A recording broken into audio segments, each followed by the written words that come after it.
Welcome to the Kids with Big Emotions podcast. I am your host, Andi Clark, and this is episode 96, where we're going to be diving into when to push and when to pull back when you're parenting kids with big emotions. Parenting a child with big emotions is hard. When we add to that the feeling of constantly comparing our child to other kids their age, oh my gosh, it can feel so overwhelming. And it's like society, it's handed us not this ladder. The ladder is what I want them to hand us. They've handed us this bar, this expectation that all of these kids should just be at the same pace and they should all be doing the same things at the same age at the same time.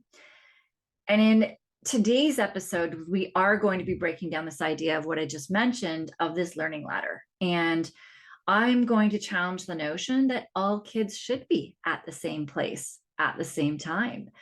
And by the end of this episode, you will understand how to meet your child where they are. You're going to know exactly how to adjust this learning ladder to fit your child so that they feel empowered rather than defeated and frustrated and angry and anxiety and all of these emotions that keep coming out in our kids. And hopefully you can let go of the societal pressures after listening to this episode as well. You might be tempted to think, but isn't it important to keep pushing my child and meeting certain benchmarks? And I totally get it. And we're definitely going to address that as well. This isn't about lowering expectations. It's really about this learning ladder and building this learning ladder where kids can actually climb without the big emotions so they can get to the top of the ladder. Imagine being able to watch your child succeed and feel confident in areas where they've struggled, that gave them frustration, that had those huge outbursts, that had the anxiety and the panic attacks, and knowing that you're supporting them in the exact way that they need. All right, let's dive in. So, as I was saying, society's expectations, this is one thing that blows me away about school, is the way that school is set up is that every child of that age should be able to, they should learn at the same pace. They're all being taught the same things at the same level, the same way, as if that's how all those kids learn. And as you and I know, all kids are different. I mean, both my kids learn different. One of my kids thrives in school, loves school. And the other one, oh my gosh, the anxiety, the anger, the frustration, the explosions from being in that environment and having to do what was expected of him at that level. Some things he was ahead and some things he was behind. And it was just like a Coke bottle exploding. And there's this need to compare kids to their peers. And it often has parents, like most parents, feel like they're failing or their child's falling behind, or is this right? Like my kid can do this, but they're struggling with this. So it's just crazy because we also tend to focus on what the child can't do. And I don't know, these myths, this one myth that all kids should be at the same place because they're the same age, it baffles my mind. I mean, all of us, think of all the things that we learn as we're growing up, and we all learn different lessons at different times. We all think differently, feel differently, how we're going to, when somebody may start picking up and learning the guitar at age 50. Somebody may start learning how to swim at age 20. Someone may switch careers at age 20, 30, 40, 50, and totally learn different things with a whole different way that their brain learns that they wouldn't have been ready to learn 1 year ago, 5 years ago, 10 years ago, because of all the experiences in our life as well, and the way that our brain is moving and developing and the way that we're experiencing things. And there's also this myth that if my child is advanced in one area, they should excel everywhere. And that's where this term gifted drives me crazy, because I don't know, is that the word, the connotation? Is that what it is? What we feel and believe that this word means is that this child is just so smart in everything. They can do everything. They have no troubles, no struggles. And they should just fly through without any help and assistance. When in fact, what gifted means is that they're academically ahead in certain things. Well, that's not even true. Sorry. What the school's gifted is academically ahead. But there could be kids that are gifted with athletics, kids that are gifted with the arts, and in certain arts, in music, in dance, in theater. There's different kinds of giftedness, and these other kids may struggle. But because the school's giftedness is academic, we lose sight that these kids struggle in other ways. And yes, they may be getting that extra push academically at school, but their brains may be thinking different, or they may struggle in gym class and be the last one. And the coordination is just not there for them, or socially, the way that they socially interact with others might be a struggle for them. They may not be musically or arts inclined at all. And it just fascinates me how we've pigeonholed this into a box that once you have this gifted title, or once they're really good in something or academics, we assume they're going to be good in everything. And so with my kids, I've talked about this before, where my oldest was in the gifted program. He's the one, loved school, did great, teachers love him, all of this stuff. And in the school system, in the way that the school taught, right? Get him outside of that system. And it is fascinating because then he struggles with initiation, struggles getting starting things, struggles with some planning in ways, and time sense and management and different things like that. But he didn't in school, because up until middle school, he'd be at his desk and the teachers would tell him to do the work and he'd sit and do the work. My other child, I was shocked when he didn't pass the gifted gifted screening, because he's academically ahead and he's way more ahead of his brother. The thing is that he struggles to get everything on paper. He can't, grade 3 tested grade 8 level math, but he cannot tell you with a grade 3 question. He can't write down how the teacher wants him to get to that answer. He can just tell you the answer. So many concepts like sciences, maths, he struggles to get things out of his brain. He can get it into his brain, no problem. And his mouth can tell you what he's learned, but his hand on paper can't. Different ways of learning. And that caused a lot of frustration as well. He doesn't deal with authority very well. If he's just told to do something and is like, well, why do I have to do this? Like different kids, different brains, different ways that they think. And I'm kind of similar to him in that one. It's just fascinating when we start looking at these kids and start seeing the strengths and the weaknesses, and how we can miss. Like I totally missed that my son was masking, that he couldn't write things on paper. The teachers thought he was being lazy. I thought that they were just asking him to do something that was too easy. And he was like, seriously, do I really have to do this? When in fact, he actually couldn't. And so I missed that. And it's really interesting when we start taking a step back and looking at all kids as individuals, thinking about each child. If you have, we homeschool and we meet once a week with this other homeschooling family that has 4 kids, all 4 kids, different things they're ahead in, different things they struggle in. No 2 kids are alike. It is quite fascinating. And we get this society, and I used to judge. I am full out there. I am a reformed judger. Is that a thing? I'm a reformed judger of others. And I used to judge people all the time, how people were parenting, what their kids couldn't do, all of the time. And there's groups that I'm in for gifted, twice exceptional kids. So this is groups where people understand that their kids are, well, not everybody does. Some people still only see the side that their kid's ahead. They don't see where their kid is struggling. And other people see my kid's totally ahead, but they're struggling. And when they want to celebrate something amazing that their child has done, they usually do it in this group, because they know if they did it publicly, people would say that they're bragging when it's about academics. And though with sports, they're like, my friends with sports talk about their kids' accomplishments all the time. But if I talk about my child's, like all these math competitions my child's done, or these robotics or these science ones, and people start thinking I'm bragging when I'm really proud of them. So we do that in the group because of how people are, as well as even in this group, there are some times where people start talking about all of the music classes their child's in and the level they're at and what they're doing, and they want to add more. And people are like, whoa, let this kid just be, let them be a kid, which for some kids, that is what they need.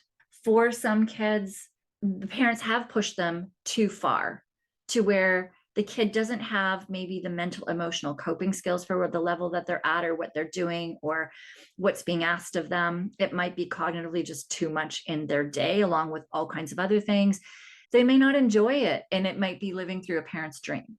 So there's definitely those times. I know of somebody who, a sport, she was very gifted in a sport, and their parent did push them quite a lot in that sport. They loved it, though there were times during their career with certain coaches that they really struggled to adapt and learn with that coach, and the parents still pushed them through.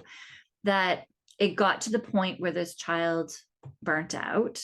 They ended up in university having to, in college, they were on scholarship. They had to leave because of an eating disorder, had to go into an in facility, and they missed out on some big opportunities in their sports because that's where the scouts are, where the trials are, all of those things. That I wonder, and I could be wrong, I wonder what would have happened had they at times pushed and at times lowered the pushing. So it's bits and pieces, right? Working with the child as to where the child is at that given time. And then there's other times where you do have somebody that is craving to learn, wants to read, and the parent won't get them books. The parent won't teach them or give them the opportunity to do things, to explore and devour that knowledge that they have and explore into things, or won't, or maybe unable as well, unable to give them the opportunities that child could have to get into sports. They may not be able to afford sports, and that child is quite gifted, or may not, even be able to afford a baseball glove. And so you'll see as well that when a child is never ever challenged as well, they can't expand themselves. So there's always pros and cons. There's always different sides. It's never one or the other. It's usually one and the other. And we have to figure out which part of the and are we in at this moment. With my one son too, he struggles with initiation and pushing himself. He is the one that's under the radar all the time, that he is the one that I have to help to challenge and to see his abilities and to work on those things so that he's starting to go after things. Whereas my other child, oh my gosh, this one is competing with anyone, even when they don't know. He is pushing himself all of the time, that I have to teach him that it's okay to not always push, that it's okay to let others have their glory sometimes, that it's okay to rest and relax and recover and not achieve all the time. It's not one or the other, it's that and finding what you need in specific situations and times that you use. And that's where I love this learning ladder. The learning ladder is where we go step by step. In therapy speak, you might have heard of this as a cognitive ladder. That's too therapy speak. I've been saying cognitive ladder and it hasn't been sitting with me. And I'm like, ooh, I just figured out learning ladder. And I'm like, I'm switching this to learning ladder. So learning ladder is where, like, if your child struggles to make the bed, you don't start by expecting them to do their entire room. Same thing with, like, you start one rung at a time. So my kids in the dishes after dinner, I've realized now that I've learned all of these things about the cognitive load that actually goes into things, the amount that they need to understand and know in order to clear the table, know where to put everything away, condiments and all of that stuff, know what containers to put everything in, know how to scrape everything off, plates off, how to put them in the dishwasher, what goes in the dishwasher, what doesn't, how to wash the dishes. Like, there's so many different cognitive processes in that, so many steps, that we've been breaking it down step at a time.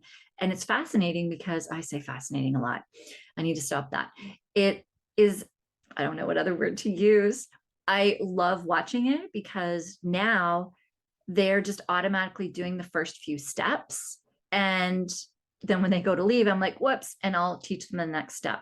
And as I've been slowly teaching them the steps at a time, that's not overwhelming them, and we make sure that they understand that next step, that they're confident in it, and then I move to the next step, they're actually volunteering. Well, not all the time. I don't want to say my kids are saints or anything. There's one that loves to disappear. He's amazing at it.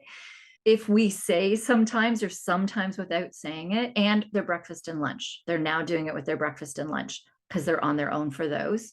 The other meals, the dinner, if we're like, okay, child number one, you're on dish duty tonight, they're like, okay, and they come and do it. Sometimes there's complaints, but when they do come and do it, they know the steps to do, and we're working up the ladder, and I know where they can get to the ladder. That doesn't say that I'm not at times. I did this week. I was like, oh, my husband and I are sitting here still washing these dishes and putting them away and doing all these things. I'm like, why are the kids not here? And then I have to stop myself and think, because it'd be overwhelming for them to do it start to finish completely at the moment. They're almost there though. They are. There are times where they have come and dried the dishes, and other times where they've washed the dishes. They haven't done everything from start to finish on their own. They've done bits and pieces, and we're slowly putting all those pieces together so it's not overwhelming for them.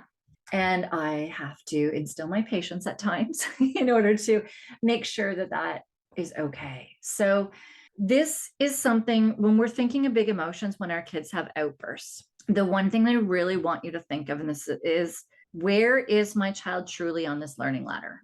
So when your child has to do homework and they are at that learning ladder, or they're having this meltdown, the odds are they're being asked to do things that are too high on that learning ladder of steps. And yes, it's what the teacher is asking all the students to do. And yes, some of those students can do all of those steps. Your child can't. And that's okay. Your child hopefully understands that they have other things that are amazing superpowers. And with this one, it's one thing where we need to take a step back to where they can actually, what level, what step are they at on that ladder? Anything. This is cleaning the bathroom, doing anything around the house, getting their bag ready in the morning. They have their homework. What other things do I have? Oh yeah, cleaning up, focusing, perfectionism, and making mistakes. Quite often we think and we go in with the end result, right? We go with that top of the ladder. We go in at the top with perfectionism and think, well, it's okay to make mistakes. You should be okay with this. You need, like, learn that it's okay. But that's the top step. They need steps below to start first off seeing examples of people making mistakes and that they're okay, that nothing bad happened. And then starting to see that there are different buckets for mistakes being good and when mistakes are bad, and that mistakes can be learned from. They need these certain steps first before they can get to that last one where we're saying, it's okay that you made a mistake. Be okay with this. They're not ready for that step, that if they're melting down and they're getting upset and those big emotions are coming out, the anxiety's kicking in, that's where we need to stop and say, ooh, where is this child on this learning ladder? And you taking that stop to ask the child or to observe the child and see, where are they on this learning ladder? Are they able to do what I'm asking them to do right now? Is that why I'm having a meltdown? Even though in my mind and in society, they have led us to believe that every child at every single age should be able to do this. The fact of the matter is that your child may not be able to. And that's okay, because if you continually keep trying to make that child do the last step, like be at the top of that ladder, they're not going to ever be able to get there. But if you stop and slow down and go, okay, you know what? My child's not at this level. They say that cognitively, or according to all the rules and standards and regulations and all of the studies that they've done, that this child should be at this because of this age. The fact is they're not. And that's okay. Do you love your child any less? They may frustrate you at times, but you don't love them any less, right? We love them for who they are. And we struggle with things that people think that we should understand as adults. So why shouldn't our kids? Does that just change once we become adults, that all of a sudden we do see things that other people are doing at our age and we're not? No. For some reason, though, we expect that that should happen in kids. It's an unrealistic expectation. So accepting that and being okay with it, taking that judgment off, taking the shame off and the guilt of, shoot, where did I not teach my kid? What did I not do wrong? Like, all those things need to be thrown out the window, because we're all doing the best that we can with the tools that we have and the knowledge that we have. And now that you're gaining the knowledge of this learning ladder, Now you have one more tool. So you stop when a child's having an outburst and you stop and you think, okay, what I'm wanting them to do this. And this could be something like I just had this image of at the pool this summer. There was this little boy that was really, really, really, really struggling because he wanted to swim in the pool. He wanted to do it his way. And well, I'm not actually sure what all happened, but there was somebody else there that he was supposed to be engaging with. And he liked this person. I think it was a family member that was visiting for the summer for the holidays. And they were unable to play the game that they wanted to play. It maybe was just too much of a mental load for them at that moment. They might have had anxiety. They might have had fears. They might have had different things that they couldn't do it. So you need to stop and go, okay, well, my child still wants to be in the water, but they're not engaging. So that's a step that they're not able to do yet. Let's go to the step that they're at and help them. And this is where, too, when we start getting co-regulation with our kids and meet them where they are at, meet them on the step they're at in the learning ladder, emotionally, academically, physically, cognitively, all of these things. When we meet these kids where they are at, they start to feel connected with us and they actually start taking steps up the ladder faster and easier. Now, that being said, we may not always know what the steps are to go up the ladder. And that's where I come in teaching. Like, so the reason I'm doing this lesson is this is actually one of the lessons that I'm creating right now for my sports circle. It's teaching a cognitive ladder. And that's where then these parents come in and they learn this cognitive ladder and they learn about other lessons we've got in executive functioning, stress, sleep, traumas. And they start seeing, oh, this is where my child is having these big emotions. I've realized this is what they're trying to do. This is the top of the ladder. I don't know what these steps are in the ladder. And that's where I help them out. That's where I help them to start figuring out where are these steps, and we start going down steps and see where this child can meet us, where this child is okay in doing their homework, in doing things around the house and packing their bag to get ready for school and remembering to hand in their homework and having social interactions with friends. Like the list goes on of all these things that this learning ladder is important with and where we see our child struggling. And once we can adjust this learning ladder and the child feels more connected with us, a lot of their emotions do decrease. And then when you see the emotions go up again, you're like, oops, too high up that ladder. And sometimes you need to go high up that ladder because you need to get out of the house and you need to get them to school and you need to get places and they need to go faster packing their bag and get everything going. Or they really did forget something on a day where you don't have the patience and you're just like, hug. And maybe the school isn't that understanding or open to them forgetting to hand in their homework and stuff. Though that's where we start going in the ladder to what supports do they need in order to make that happen. Yeah, there's so many different rungs to that ladder.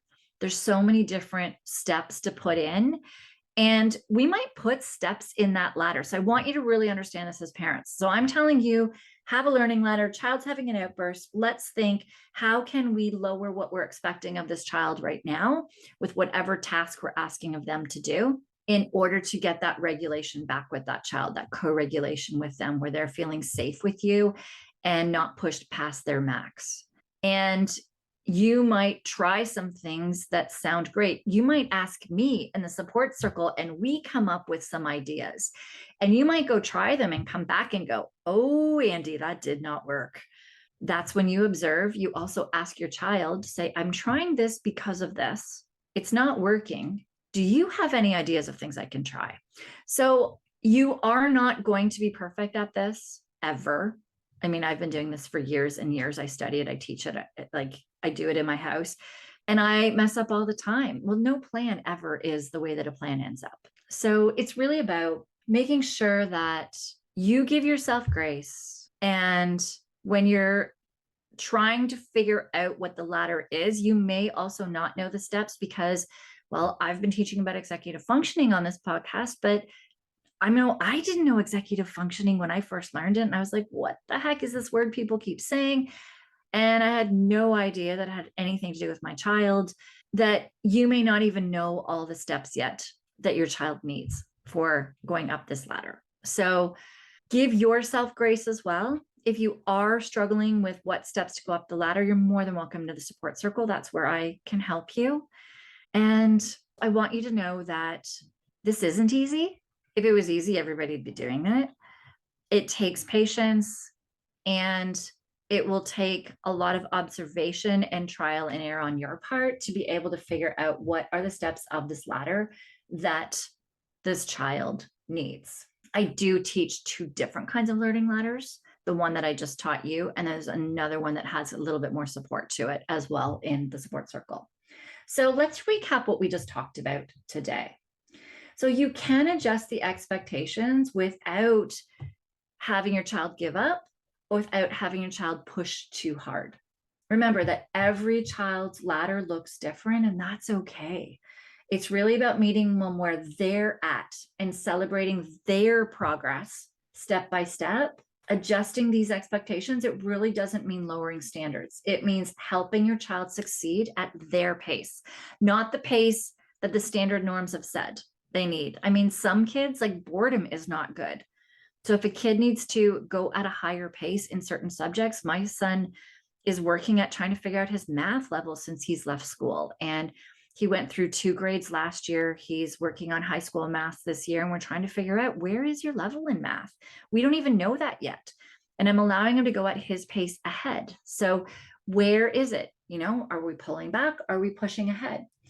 And focus on what matters to your child's development, not the social benchmarks. That's a big one. All right. If this episode resonated with you and you're looking for even more tools and strategies to support your child, as I mentioned, you're more than welcome to join our support circle membership. I recently opened it, so I'm giving you a heads up on that. It's recently opened. It's new. We have a beta out. So this is, oh shoot, when's this coming out? I already have it open while I'm recording this. This episode is coming out, I believe, in beginning of February. So it's a newer group, which means you get more of my attention at the start. I'm building up more and more courses, more and more information in it as we go, that you get to go at your own pace. You will learn how to navigate big emotions in there, executive functioning challenges, parenting neurodiverse kids, sleep, stress, trauma, all kinds of things, all while connecting with a community of like-minded parents who understand your journey. You really don't have to do this alone. The link for the support circle membership is in the show notes below. So click that link, and I'm super excited to see you in the group if you join. If not, I will continue to be in your earballs, and I will see you in the next episode.